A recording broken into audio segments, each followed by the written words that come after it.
ভাই শুভ সকাল। সেই জায়গা থেকে একটু বলতে চাই যে ভোটের পরিবেশ কেমন দেখছে সেটার জন্য একটু বলবেন এবং প্রত্যাশা কথা। শুভ সকাল। আমার কাছে মনে হচ্ছে যে দীর্ঘ এভাবে বর্ণনাটা করে যায়, আমার ফিলিংস বলছে যে দীর্ঘ যুগ যুগ পরে যে অবস্থাটা সেটা ফিরে আসছে।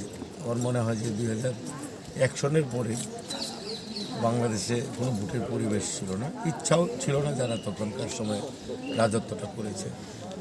সেই সিংহাসন থেকে নামানোর জন্যই, গণমানুষের ভোটের অধিকার ফিরিয়ে আনার জন্যই আন্দোলন সংগ্রাম, শহীদ, অঙ্গহানি, গুম, এত ত্যাগের বিনিময়ে বেগম খালেদা জিয়ার নেতৃত্বে যে আন্দোলন শুরু হয়েছিল ভোটের অধিকার ফিরিয়ে আনার এক দফার ভিত্তিতে, আমরা মনে করি আজকে সেই মরহুমা আপসীর নেত্রী, তৃতীয় বিশ্বের জননন্দিত নেত্রী বেগম খালেদা জিয়ার আশা পূর্ণ হতে চলেছে।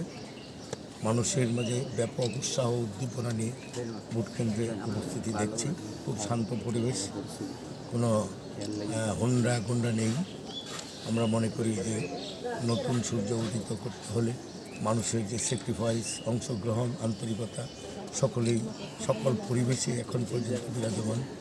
সারা বাংলাদেশের মতোই ময়মনসিংহ সদর এলাকায় শান্তিপ্রিয় মানুষ, গণতান্ত্রিক মনোমানুষ, অবহেলিত এলাকাকে উন্নয়নের জন্য সকলেই ভোটে অংশগ্রহণ করবে বলে আমি মনে করি।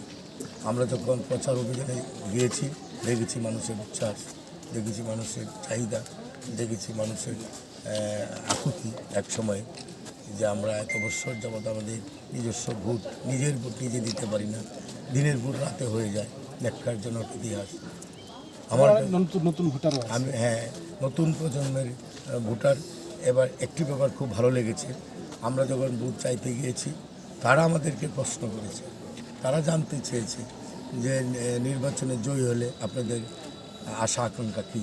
আমরা বলেছি জনাব তারেক রহমানের 31 দফা, 8 দফা এবং স্থানীয় যে আমি সদরের কথা যদি বলি, আমি 29 দফা দাবির আদায় বলবো বাস্তবায়নের জন্য আমি যে আমার তহসিলে ঘোষণা করেছি।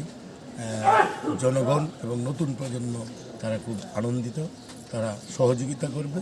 আমরাও তাদেরকে বলেছি বাংলাদেশের সাধ্য অনুযায়ী সরকার যদি রাষ্ট্র পরিচালনার দায়িত্ব জনাব তারেক রহমান পায়, অবশ্যই নতুন প্রজন্মকে অগ্রাধিকার দিয়ে রাষ্ট্র বিনির্মাণে, মঙ্গল রাষ্ট্র মেরামতের কাজ করবে ইনশাআল্লাহ। Thank you.